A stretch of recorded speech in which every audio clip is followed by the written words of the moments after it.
Welcome to the Orange Pew.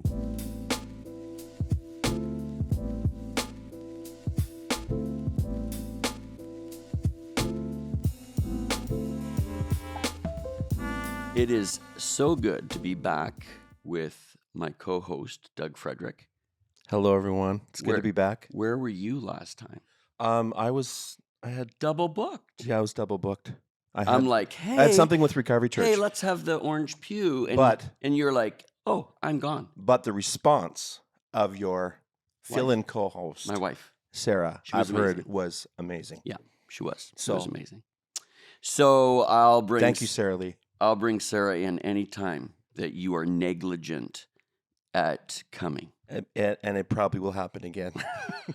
or when you're on holidays. Yeah, it's good to be here. And our guests today have come all the way from Modin, Israel.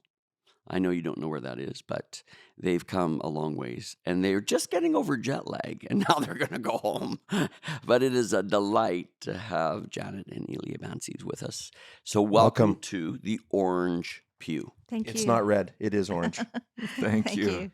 That's a cool name, Orange Pew. Yeah, are you comfortable? Yeah. Yes. Are you telling the truth? And I like the oranges. No, are you telling the truth about being comfortable? No, I'm not. We know it. We know it. It's Keeps a you little awake, uncomfortable. Ilya. So these pews really did come out of our sanctuary, which was built in the 1970s. So that's why they're orange.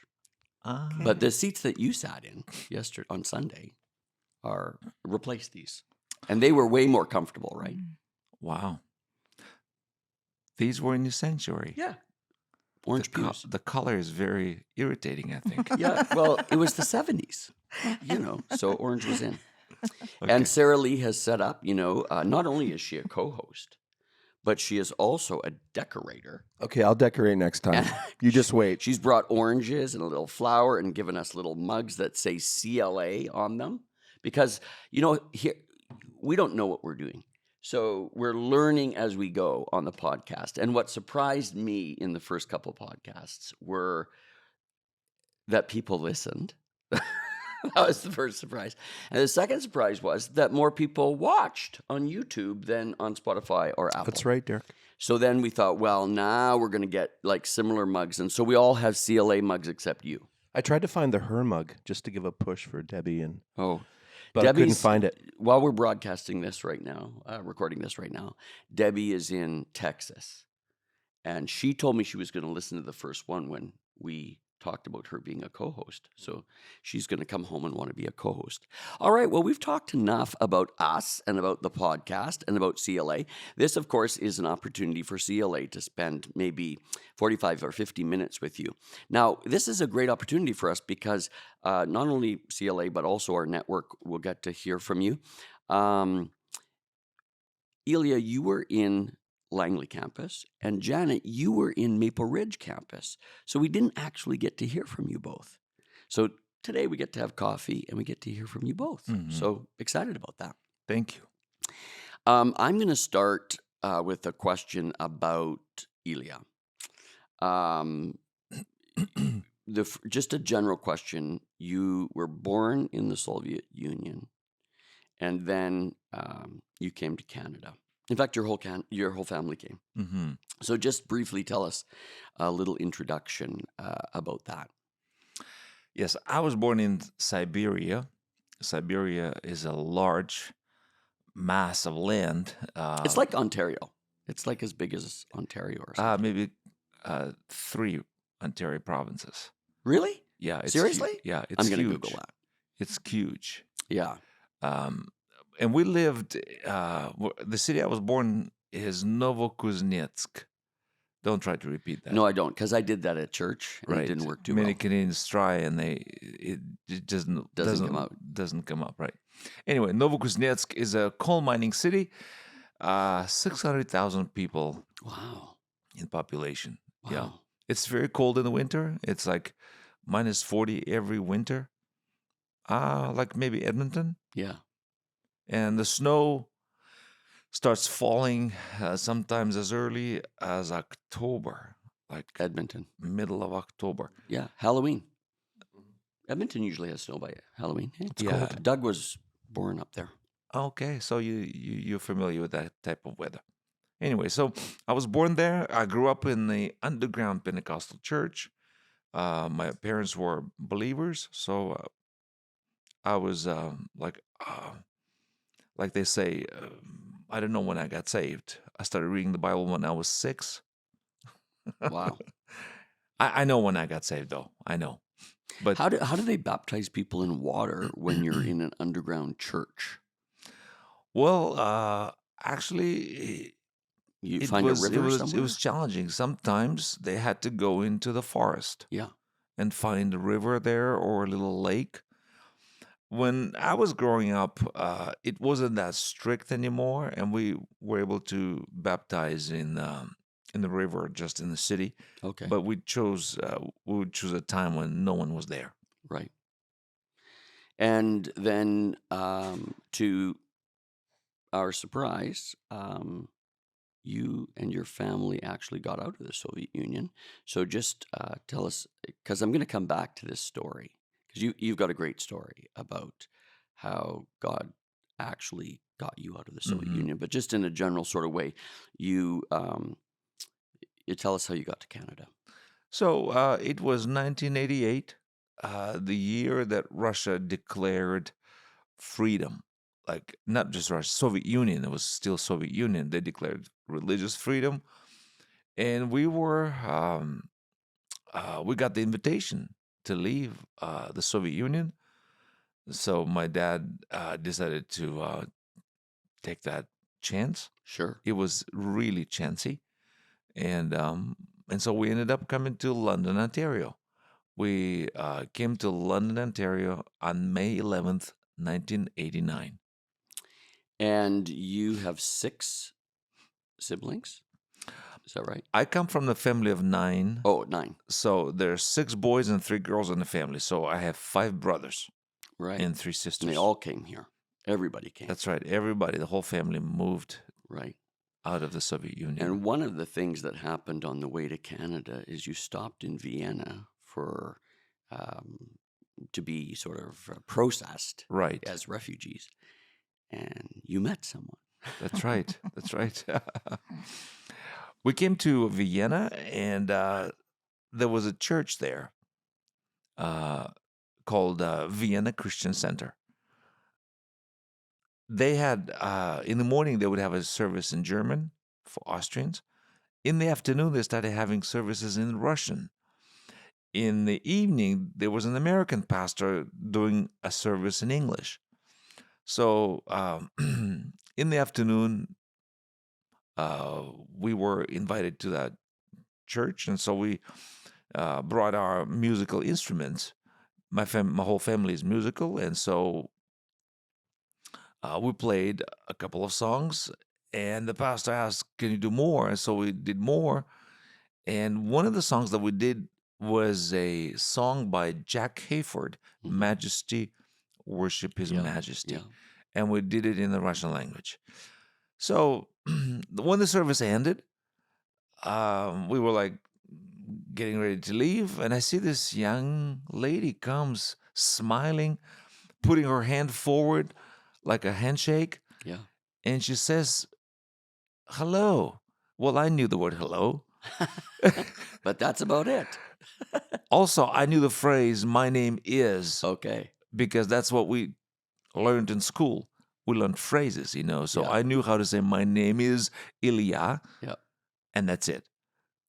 And so she was speaking to us something. We were like shrugging our shoulders, and we didn't know what she was saying. So she asked her friend, who was an interpreter, and she just told us that she was watching the service and up on the balcony.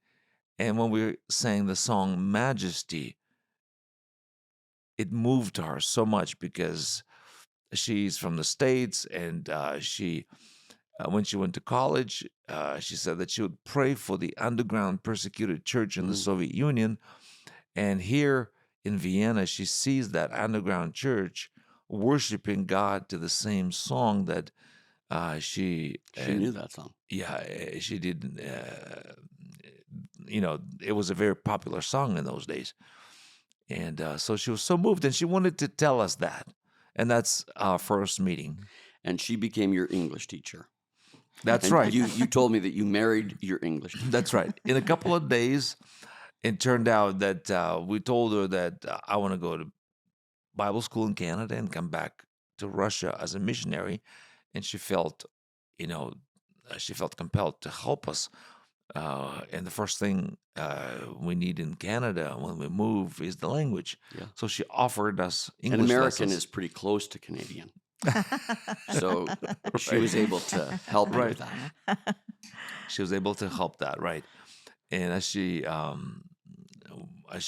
taught us English, we started talking about lots of things, and we knew that in the course of time we knew that there's so much unity. God was bringing you together. I want to ask you just a little bit about. So you're American.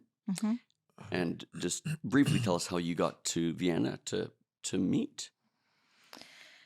Well, when I came to the Lord, I was a teenager when I came into a relationship with him. And I realized immediately that there were so many churches, congregations everywhere, all over the States. And I felt compassion and pity for places that had none. So I prayed. And I started to say, God, I really want to go where no one else will go to hear about you and your love for them. And I said, if there is a way for me to go, just please, I don't want to go where there are a lot of believers there. I want to go where no one, we didn't go there, no one else would go there. Right. So he sent me to Siberia. So how'd you get to Vienna first? Oh, okay. I first went on a short-term trip with Operation Mobilization. We would help countries going into Poland when the walls were still up. Oh, okay. You were doing Poland, Romania, Czechoslovakia, right, Ukraine, all of these places we would go and help. And that's when Ilya and his family came from the Soviet Union. He was only out of the Soviet Union for 3 days when we met in Austria. I never dreamed that he would be my husband. But God had a plan. From the Eastern time zone to where he lived in Siberia is 12 hours. We lived 12 hours apart. And we met right in the middle in Vienna, Austria, 6 hours both ways. Wow. So, and we ended up going back after we were married. We lived there for 29 years. Yeah. We're going to talk a little bit about that. I mean, I think one of the things is that God brings people together. And in your story, you are an example of God bringing people together for a purpose. And you have 4 children. So, Janet, why don't you introduce your 4 kids? How old are they? Where are they? What are they doing? Okay, we have 2 boys and 2 girls. Our 2 sons, Joshua and Joseph, they're married, and they both have a child, little Isaiah and Abigail. And they're both in medical school, in their 3rd year of medical school. And they're with a program called MedSend. And what that is it's a Christian program that if they want to go into to serve people, like in a poor context, as global workers, as a global workers, they will pay for their education. Oh, great! So their whole education, they're both on that track. They're in their 3rd year of medical school. So wonderful. They'd like to come and join us in Israel. That's our desire of our heart and our prayer. Okay. And the girls? The girls, Jessica's with us in Israel. She and her husband are on a volunteer visa. She studied digital media and marketing in the University of Valley Forge. She finished there, and she helps us a lot with a lot of our work, and she's just running with us, especially now with the wars. We lived through 2 wars, and she and her husband are amazing help to us. Our other child, Joanna, she's a nurse in the States. She's married as well, and she was with us for a year. She went to Jerusalem University to get her master's in nonprofit organization and management. So she is a tremendous help as well. It's a beautiful thing. God brought you together, like you said, six time zones, 6 time zones, and your family has gone on to serve humanity and the church in such a beautiful way. So there were a lot of reasons that God wanted to bring you together. I want to ask you, Iyla, a question about a story that you told me. It's an amazing story. You were 19 and drafted into the Soviet draft army. Yes. And your parents wanted to come to Canada, and you wanted to actually stay in the Soviet Union because your heart was for the people and the church there. So tell us, it's so pivotal. It's a pivotal moment in your life. Tell us about what happened. Yes. Like I mentioned before, 1988 was the year that freedom came to the Soviet Union, the religious freedom. Growing up, I heard prophetic messages throughout the Soviet Union and all the churches. It was interesting. The Holy Spirit was encouraging the church that the freedom was coming that such as Russia has never seen before. Mm. And when I heard it, that the gospel will be preached on streets, at the stadiums, movie theaters, school auditoriums, it was not we couldn't believe that. It was unheard of. And so it happened. It happened 1988, just like that, suddenly.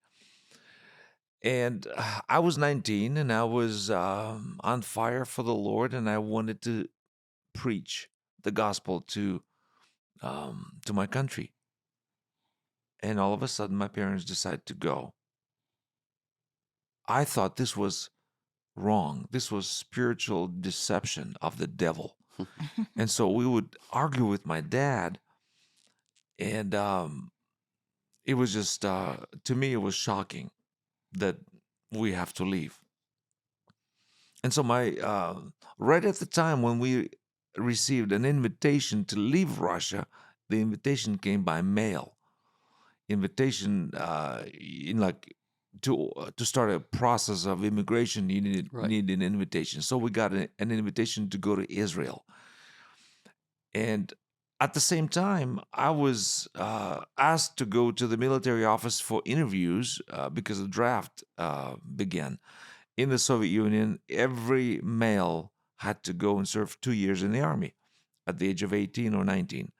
So my first interview, they told me that I'm being drafted. I went through a medical exam, and I was going through other questionings because they were very kind of concerned and interested that I was a believer. I was a Christian, and that's why it drew attention. I told them I will not take the military oath, because the military oath in those days, you had to swear with your life your faithfulness to the Communist Party of the Soviet Union. And I said, I cannot do that. I'm a Christian. Right.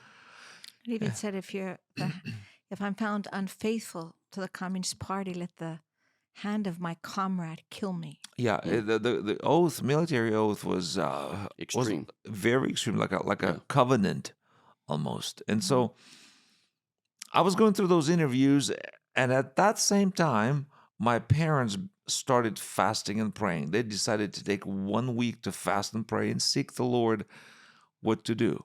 Mm-hmm. And they were asking God, if this is your will for us to leave the Soviet Union, then do a miracle. And the miracle was, they said, the sign that they were asking, let them not take our son into the army. So I would be the sign. Okay. And I was so glad that I'm the sign. Because you were going, and they'd have to stay. Because I knew it, that God is going to use me to keep my family in the Soviet Union. Uh-huh. I was so on fire for God and so obnoxious. It's like those two go together sometimes with young people. Because like I say now, when I was young and I knew it all. So I was arguing with my dad that, it's deception. We need to stay. We need to preach the gospel. And so I was like, they were fasting and praying. And I thought to myself, I don't need to fast and pray. I know God's will. It's like, let them fast and pray all they want. It was like that kind of attitude. And you told me that you were ready to go. They had shaved your head. Exactly. You had they even took your civilian passport. The day came after all the interviews. They said, okay, from today, you are the soldier of the Soviet army. Now, let me back up a little bit. During the interviews, when they found out that I'm a Christian and I will not take the oath, they said, you will have to go and serve not in the regular army, but you will serve in the division of the army, which was called Construction Battalion. In the Soviet Union, that division of the army was made up of former criminals. The men who committed crimes, served their sentences, and come out of prison, if they were still under 27 years of age, and if they hadn't served in the army, they were sent to Construction Battalion. They didn't want to mix the ex-cons with regular guys. And so this division of the army was known for a lot of crime and abuse, and it's like they were all former prisoners, and so they actually kind of created the atmosphere of the prison in the army. So they actually threatened me first, if you're not going to take the oath, we're going to send you there. And I said to them, that's fine. To myself, I thought this will be my first mission field experience. And so I told them I agree to go there. So they assigned me to that division of the army, and the day came when they asked me for my civil passport, and they asked me to sign in my military passport and my military contract. And they said, go home, say goodbye to your parents, and be at the train station tomorrow night. And you will be given this military passport then at the train station. They shook my hand and said, you are now a soldier of the Soviet army. So I went home and I said to my parents, I'm leaving tomorrow. When my dad heard it, he said, well, son, tomorrow is not today yet. We will see what happens tomorrow. He meant he will continue fasting and seeking God. And I thought to myself, right, Dad, you're right. Tomorrow's not today yet, but tomorrow's coming, and I'm going to be leaving tomorrow. So at the end of that day, a military office secretary called our apartment, and she requested that I would go to see the officer in charge of the draft in the morning. So I said, okay. So the next day, I go into the office, and this officer asked me to go into his office for a private conversation. And then he says to me something that really shocked me. He says to me, Ilya, you told us during the interview that because of your faith, you agreed to go to and serve in the construction battalion. I said, yes, that's correct. And he says, if only you knew, you have no idea, but if only you knew what kind of men you'll have to spend 2 years of your life with. They're all older than you are. They are so corrupt and brutal. They have been to prison. They'll make you a slave, and they'll beat you, and you will not be able to, stand up for yourself. He said, I just hate for you to go there. I pitied you. Mm. When he said those words, I thought, wow, what's going on? Why is he saying this to me? And then he says this. He says, I made a decision that I'm not taking you now. Go home. I'm giving you 6 months' time. Wow. We'll see you in the fall. Go home and think about it. And I want to ask you, think about this. In the fall, I want you to just agree to take the oath and keep your faith, keep your convictions to yourself. But just say that oath and serve in the regular army. I just hate for you to go to construction battalion. I wanted to say to him, sir, I'm not going to change my mind in 6 months. My convictions are pretty set.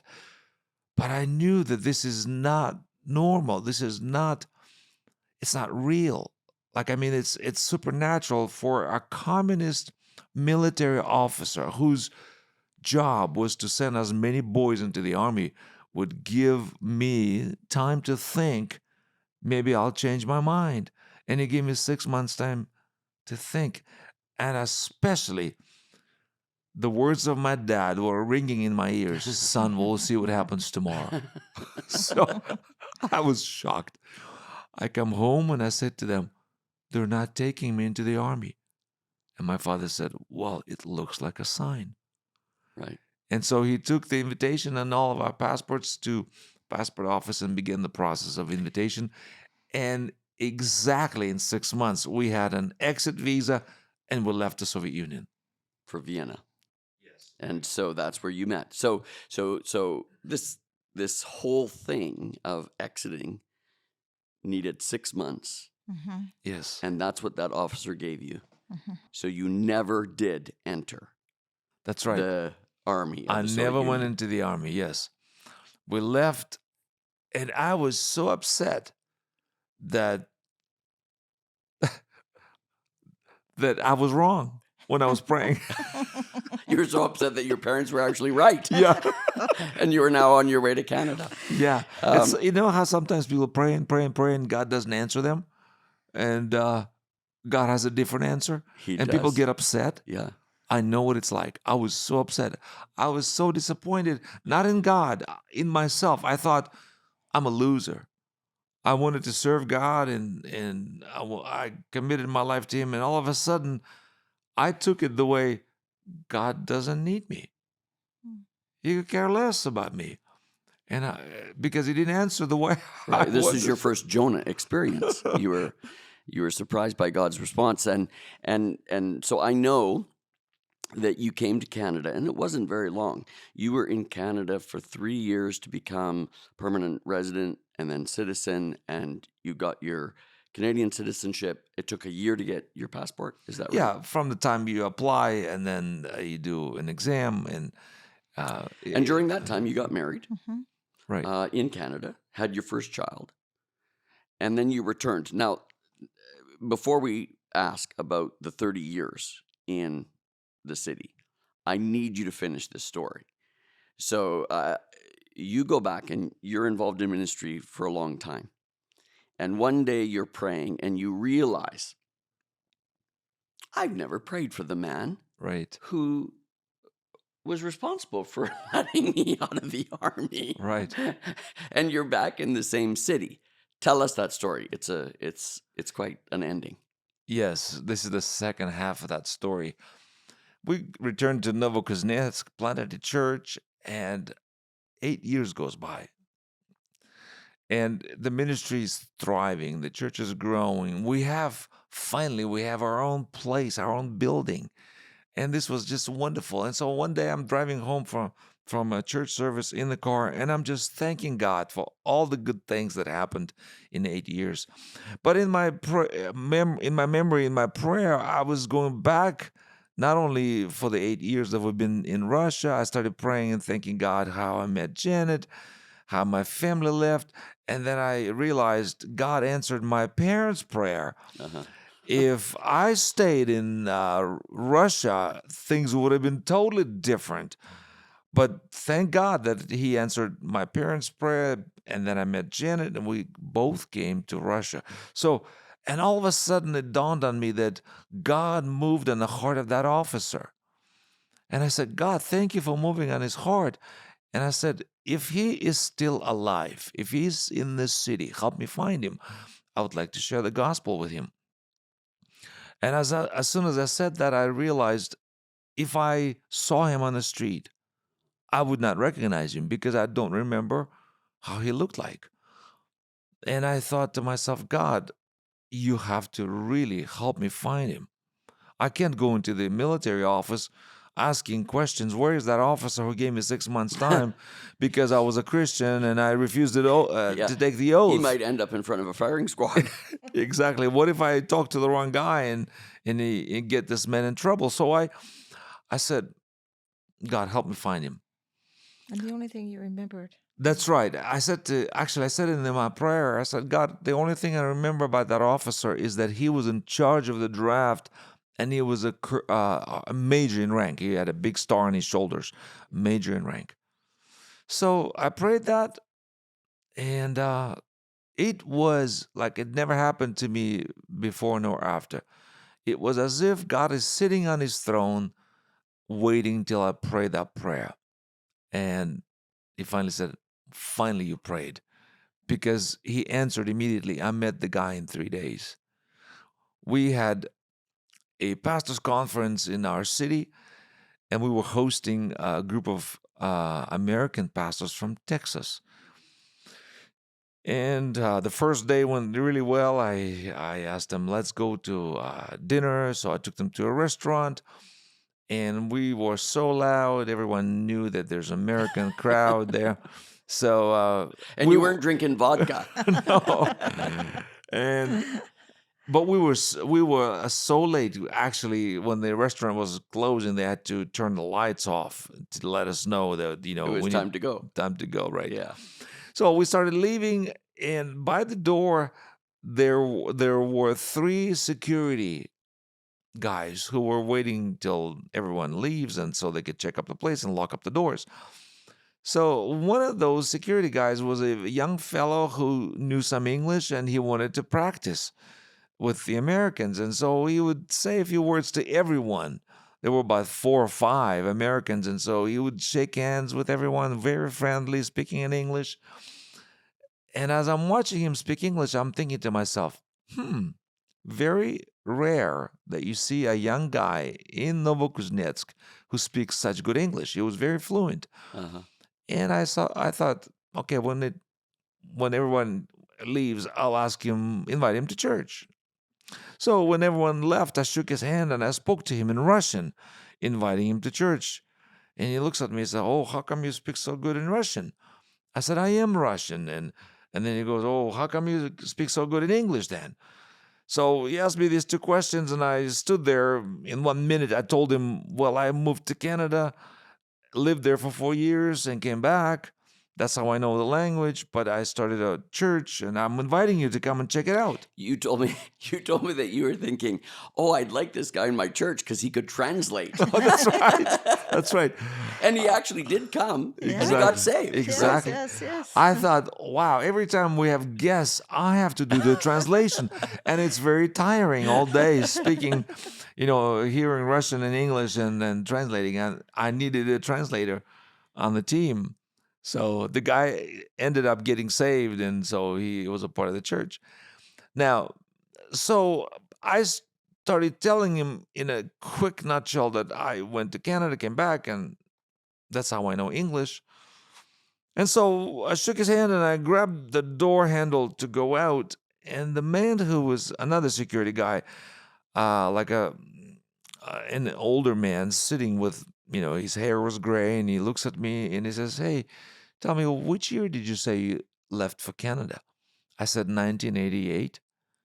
And he says, do you remember by chance a man by the name Vladimir Semyonovich Tsupenko?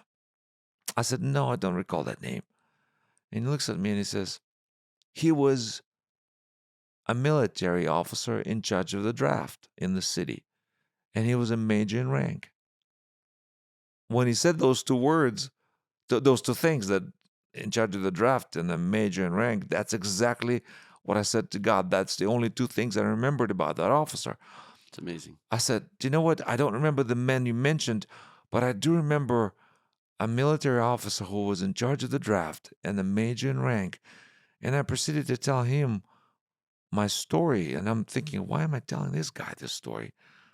All of a sudden, I see his eyes are filling up with tears, and his nose actually turned red. And I'm thinking, wow, the guy's getting moved with my story. And he goes, I am that officer. It is me. I gave you 6 months' time to think. Whoa, Wow. I got And that was 3 days after you prayed. Exactly. And a city of 600,000 people. That's right. And I got so moved, and I grabbed his hand and I said, Vladimir Semyonovich, you're not going to believe this. I just prayed to God 3 days ago that he would help us find each other, that he would help us meet. And he goes, whoa, why did you pray to God? He kind of like got a little scared. I said, listen, I have something very, very important to tell you. Please give me your address. I'd like to visit you. Right now, it's time to go home. So he gave me his address, and I went to his home. But to my disappointment, he was so drunk he couldn't speak at all. He was just barely moving his tongue. So I just hugged him and I went home. And then I came again. And the second time I came, he was drunk. But he wasn't that drunk. We could talk a little bit. And he told me that he works one day and then he has 3 days off. And those 3 days off, he's drunk. And so I said, I really want to share with you something important. And I invited him to church. Well, he came to church on Sunday. He was sober. And he sat at the very last row in the back. At the end of the service, he would come to me, shake my hand, look me in the eye and says, Ilya, I want you to know that I'm listening. Okay, so next time he came, same thing. He would come to me, shake my hand, and says, Ilya, I want you to know I am listening. So I remember that. I remember how he would come and sit in the back. It was amazing to see him. And one Sunday, as I gave the altar call, I give the altar call every Sunday. Sometimes people would come forward, sometimes there would be nobody. And this time I see this man, Vladimir Semyonovich, is walking alone, but he's walking from the very back across the whole auditorium. And we prayed together, and I led him to the Lord in the prayer of salvation, asking God to forgive him and beautiful, receiving Jesus. Yeah. And so I was so thrilled. This man gave me 6 months time to think, because the Lord moved on his heart and he had mercy on me. And then I was able to lead him to the Lord. It's an amazing story. Yeah. I mean, how God used him, and then how you prayed, and then how you found him. And he died shortly Exactly. after that, right? He stopped drinking. He was delivered from alcohol. Yeah, the Lord set him free. Yes. He became sober, and like we saw him in church for about 4 to 5 months, maybe maximum 6 months. Yeah, it was like from January to June or something, July, because we would go to renew our visas every year in the summer. So I met him in January. So in the summer, 6 months later, we had to leave. We told goodbye to the church. We said goodbye to him. In 2 months, I come back, and at the end of the service, a woman comes to me, introduces herself, and said, I'm the daughter of Vladimir Semyonovich. I want you to know that he had cancer and he died. He didn't know that he had cancer. It was so sad to hear. He did not know, yes, that he had cancer. But it's amazing. I said to God, if he's still alive, if he's still in the city, help me find him. And he did. And He's with the Lord. It took. We'll see him That's again. a beautiful story. Yeah, the Lord took him, so we're gonna see him in heaven. Now, Doug's wanted to ask a little bit. I know that alcoholism is a huge issue in Russia. Very big. And you became the director of Teen Challenge for Eurasia. Is that right? And Right. so Doug wanted to ask a little bit about So that. you're not only Here, Doug's the recovery pastor. That's right. As well as teacher at Summit. So you're not only like pastoring a church, planting churches, but also leading Teen Challenge for Eurasia. That's right. We saw immediately in Russia a huge need for Teen Challenge. It's not just a problem. It's not just an epidemic. It's a catastrophe. Everyone drinks, and the young people are using drugs. So I have the privilege I call it a privilege because I think people in addiction are ignored, not cared for. I'm talking about our context here in Canada. North America, and I know that you know this both, but the toxic drug crisis is killing people, and it's affecting us, our church. Yes. Like this last year, we've had 4 memorials, 2 of them with young men who are they're not on the downtown east side. They're part of families in our church. And so like fentanyl 10 years ago was 5% of deaths. Now it's 82% of deaths in Canada. 72% of overdoses are happening in suburbs, in homes, in isolation. And I say this with no hyperbole. People really don't care about the addict. And so, Ilya, what was the mindset of people in Russia? Now, you know the culture. I was there for a few times. I would see the street corner little markets selling vodka, and I think, is this the expression that they would use for That's right. someone Yes, drunk. who was drunk? Yeah. And I never knew that people would just be walking and they'd point at someone and tap Yeah. their chin, and it was that they're drunk. So what was the attitude in Russia towards people in addiction? And then the one story that you just told is a miraculous story. I'm sure you've seen hundreds of men and women delivered. I say it's a privilege because Luke 4, when Jesus says that he's here for the poor and the broken, that comes from Isaiah, which he also says that if we read the whole thing, he says, those are the people who will be oaks of righteousness. And so I find it a great privilege, and we have a great team here at CLA that cares for people in addiction, out of addiction families. About 180 people on Sunday nights meet for a service.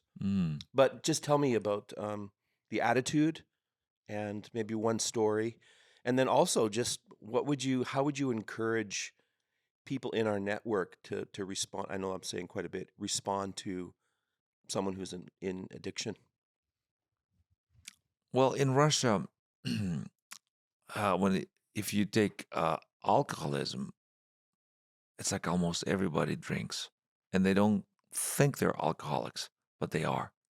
If someone has a need to get alcohol on like every day, that's alcoholism. But in Russia, everybody does that, but they don't think they're alcoholics. They call those alcoholics who lose everything and end up on the streets. They say, "This is an alcoholic. I'm not." That's the attitude toward alcohol.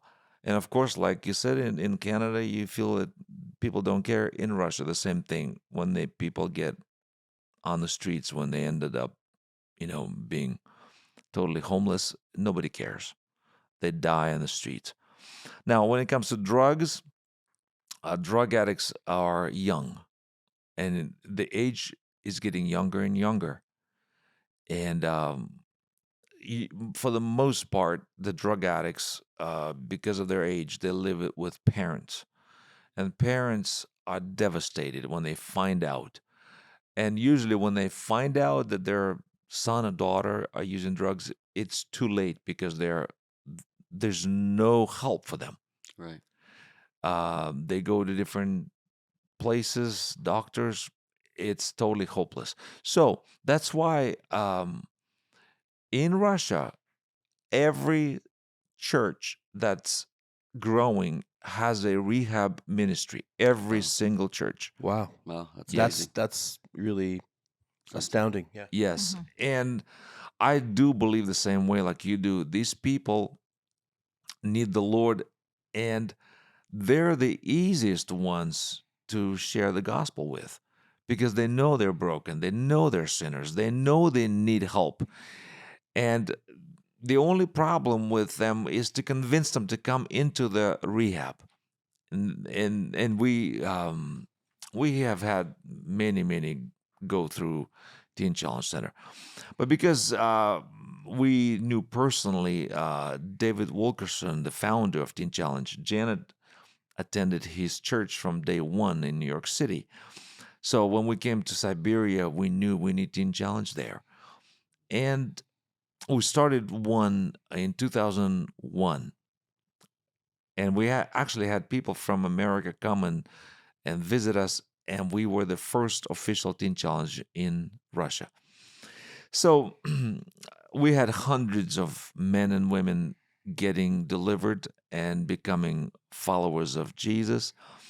And out of our 40 churches that we were able to plant in Russia, about half of them are former drug addicts. Like the pastors. Yes, even pastors. more Yeah, than that's- half. More than half, I like love that. 70%, maybe 70%. And that's not only our church, throughout Russia, many. So they're redeemed, filled with the Spirit, and they Exactly. become like Saul to Paul. They Exactly. become preachers. They're oaks. They're so the oaks. when we would meet drug addicts, we would see them not as drug addicts, but we look at them with the potential of what Yeah. God could make them Yes. into. So Yeah. good.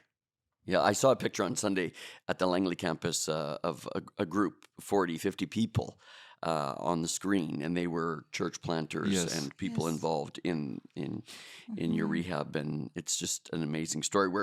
We're needing to move along due to time, but there was an event 2 years ago. So just to put this in perspective, almost 3 decades of ministry in which the two of you served through tough times, planting churches, and then God gives favor. Can I tell you one quick story? Sure. Okay. One day we were having services. We were outside, and there was a street person walking by. I could tell he was a street person. He smelled very bad, and he had a paper bag with a bottle under his arm. Mhm. And he wanted to talk to Ilya. He saw Ilya. He wanted to speak with the pastor. And at that time, I couldn't speak Russian yet. But I saw that he wanted to speak with him. So I would say, Ilya, come here. He wants to speak with you. And Ilya said, just a minute. Well, you know, pastors, they're busy. They're talking with other people. And this happened several times where his name was Misha. He wanted to speak, but we always tried to give equal love and care to the drug addicts, to the alcoholics, to the street people. And finally, I actually held him by his coat. He wanted to leave. And I was trying to speak to him in broken Russian, saying, no, don't leave yet. Don't leave. He's going to come. And I was holding onto his arm. And finally, Ilya came over to talk to him. And to make a long story short, over a process of meeting several times, Misha came to the Lord. Beautiful. But we found out after he came to the Lord that he was living in the basement of a building, and he already tied a noose. Mm. And he prayed, God, if you're real. Oh, wow. And for the last time, he went to walk around the building for the last time. It was that day he was going to hang himself.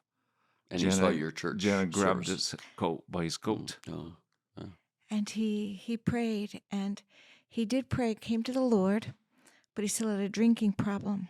Mhm. And we didn't have Teen Challenge yet at that time. So we sent him to the closest one, which was in Kazakhstan. He went through the program 1 year. He became a worker, a staff member. And after a few years, he came back and he said, Ilya, you know, my heart is in Siberia. I don't want to stay in Kazakhstan. I want to stay in Siberia. Hmm. So guess who became our first director of Teen Challenge? Wow. Misha. This Yeah. guy, Misha, yeah. Yeah. So we've seen lives like this, unbelievable stories. Heroin addicts, 15 years, 18 years. Our bus driver for our church was a heroin addict for 18 years. Mhm. Come on. I Yeah. love it. And so just good. totally, driver. yeah. So good.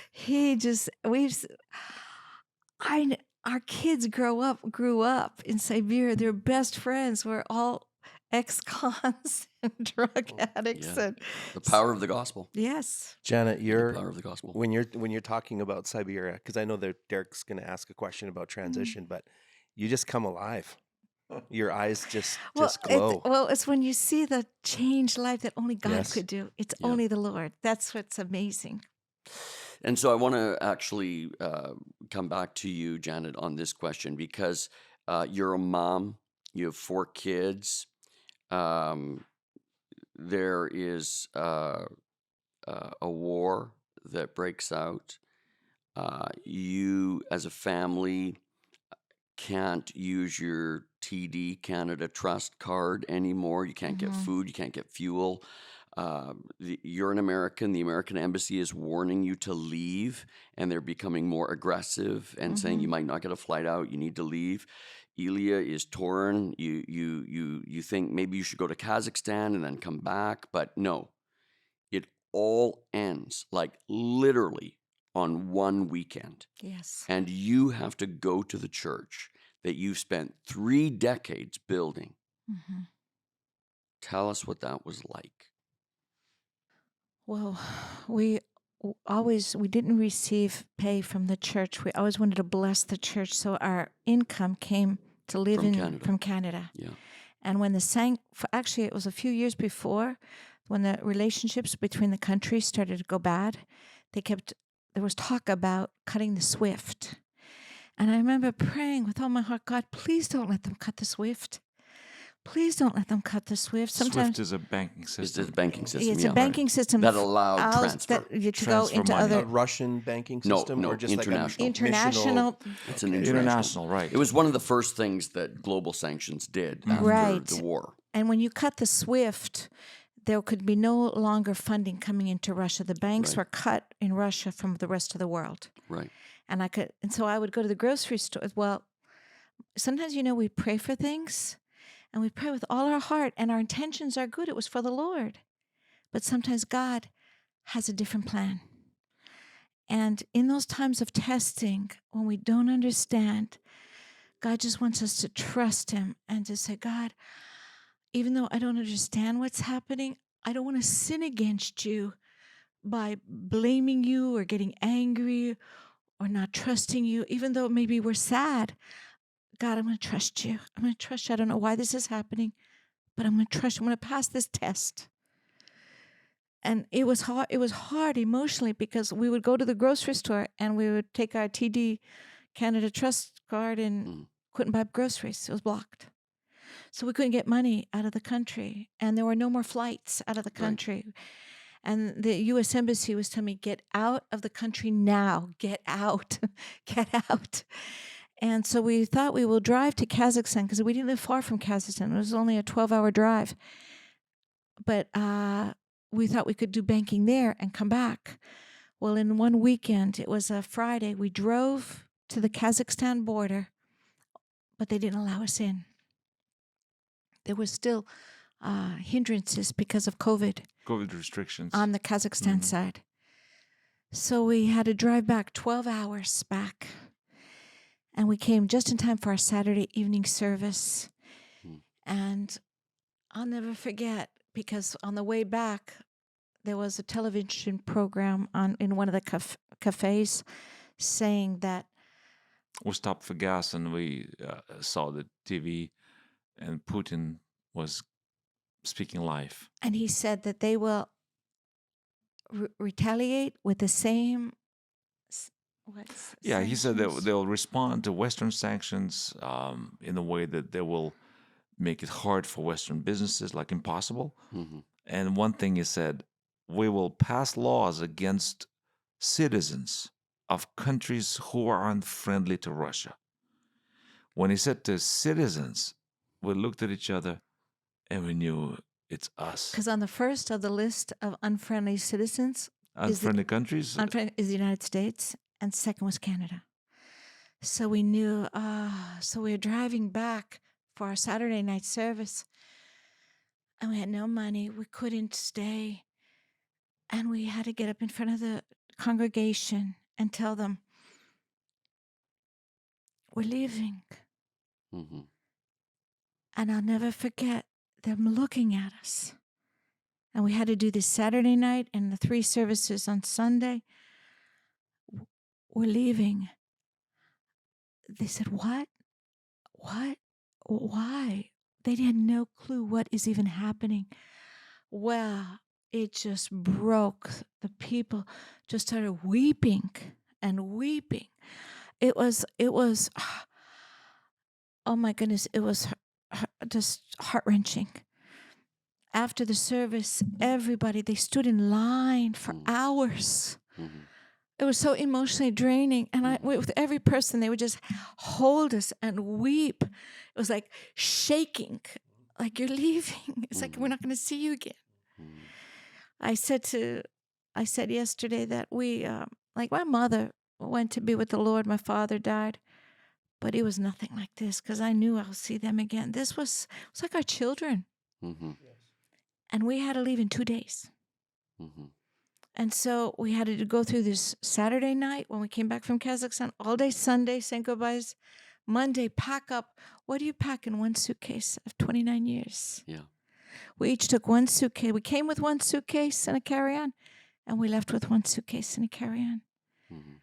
And so Ilya on Monday did all the banking. He closed all of our accounts, put everything in the church's name. We gave our everything with 2 cars. We just left with a suitcase. Mhm. And it was so heartbreaking, but it was like we came to Israel and we had nothing. Mhm. We didn't even know where we're going. We stayed in a church room. They gave us a room in a church up in Haifa, a Russian church. We slept on mattresses on the floor and just prayed, God, use us here. Use us here. And I just want to say that sometimes we can pray and pray and pray. And sometimes God says no. Mhm. And you know what? It's okay. God, Because he has other He has plans. a better plan. Yeah. And Mhm. we don't see it at that time. But during those times of testings, God wants us not to. It would really hurt God if I didn't trust Him. Mhm. So I said, God, I don't want to hurt you. I don't want to sin against you. I'm going to trust you. He literally yanked us out of this country. Mhm. But now we have met so many Ukrainians and so many Russians that would never have a chance to hear. And so many Israelis that we know that we were able to help through the war. Mhm. And like we just see God's plan in it all. But sometimes when you're going through it, you don't understand. But God's will, His ways are higher than our ways. Right. Janet, I just appreciate you sharing that because hearing the story on Sunday, from Ilya, someone said, when you talk to a couple, always ask the wife Mm. because there's an emotion that comes. Mm, And even though that we know God is good, mhm, like, the things that you are seeing happen in Russia, but I just appreciate also the tension of grief mhm, that you've Yeah. shared because it's still painful. Yeah. And mhm, I'm so also glad that you are now partners at CLA. mhm, And I know that these are just the beginning of stories that we're going to hear in a great mhm. partnership in years to come. Thanks for sharing Thank that, you. Thank you. Janet. I think there are people listening today who are in grief and are disappointed with God because of unmet expectations. Mhm, Your faith, the role of fasting and prayer in your lives, is a great example to us, and I thank you for that. Now, about 40 years after your parents were originally invited to go to Israel, Mhm. you end up there. And with this, we're going to close our broadcast. But you ended up going there because there were many Russians that had started going to Israel during the collapse of the Soviet Union. And then there were many Ukrainians who fled, Ukrainian Jews who fled to Israel during this most recent war. And you end up there. So, what are some of the things that you've been able to do? Well, we saw the need and we responded to the need. Mhm. The need is for new immigrants and for refugees um, to help with food. Yeah. We would get food boxes and deliver it right into the home and just have a few minutes to share with them, and they share their stories, how they fled Ukraine. Mhm. And you And could speak their language. You that's you were right. you're Of able to course. speak Russian. Mhm. That's right. And Yeah, amazing. as we were talking to them, we would ask them, "What is your need right now? The greatest need?" And many people said, "Our children. Our children are so alone and depressed because they had to leave Ukraine. They don't speak the language. They don't have any friends. They sit at home on their phones all day and all night. Can you do something with our kids?" Mhm. And that's when we thought, oh, we're going to have a camp. And that's when we met you, Pastor, in Jerusalem. And we took that step of faith. And then we figured out how much it's going to cost. It's very expensive in Israel. Every day is Wow. expensive there, yeah. Yeah. And we were like asking God, do a miracle. And like we were supposed to give an answer to the place we agreed to rent on Monday. Thursday morning, we didn't have the money yet. And on Monday, all the parents were already, we told them, yes, we're taking your kids, 52 kids. We didn't have the money. Didn't have enough money. And by Thursday night, we had all the commitments.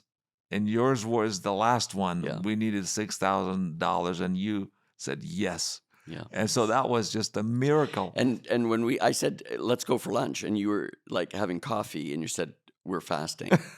And I'm like, oh, and your dad fasted. You like, this is what I mean. Like, fasting has played such an important role in decision making. Yes. You're a great example of that. Anyways, you were like fasting, and you're like, we need this one last fund. And I said, we'll do it. Yeah. And then you were able to love the children. So one thing that we close with, I know you're brand new into Israel. We don't know what God has in store, but I just thank you for loving the people of Israel and the Oh, we people you come do. across. And I saw you with your car going and getting children and going and taking humanitarian aid. And I said, you can't do this in your car with all the people. And you said, oh, we need a van. And I said, CLA is going to help you.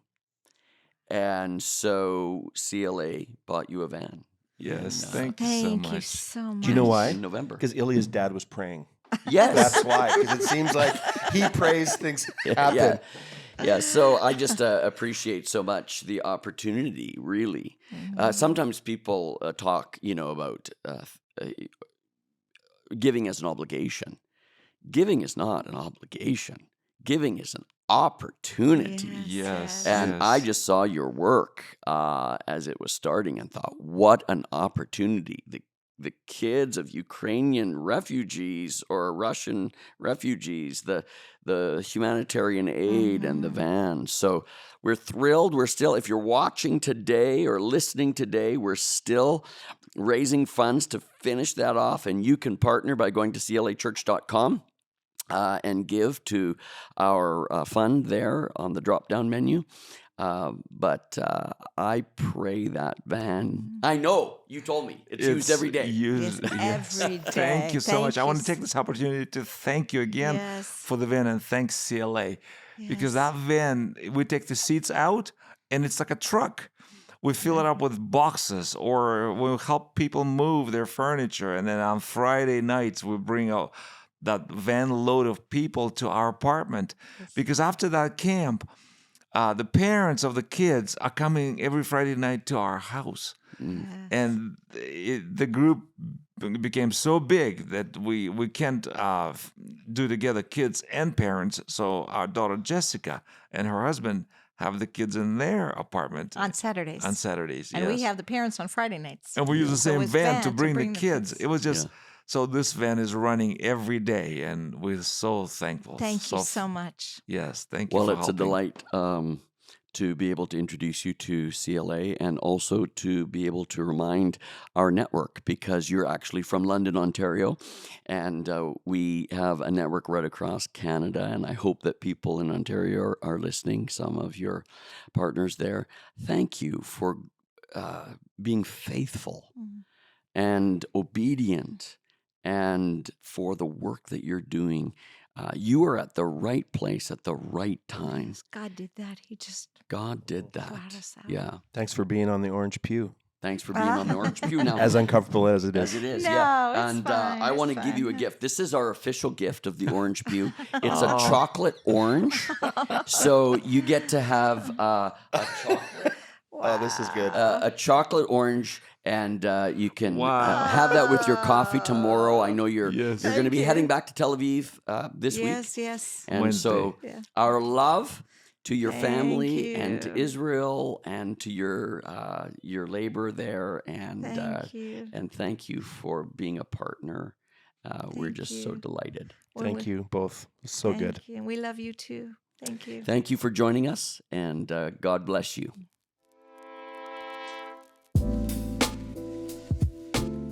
Thanks for listening to The Orange Pew.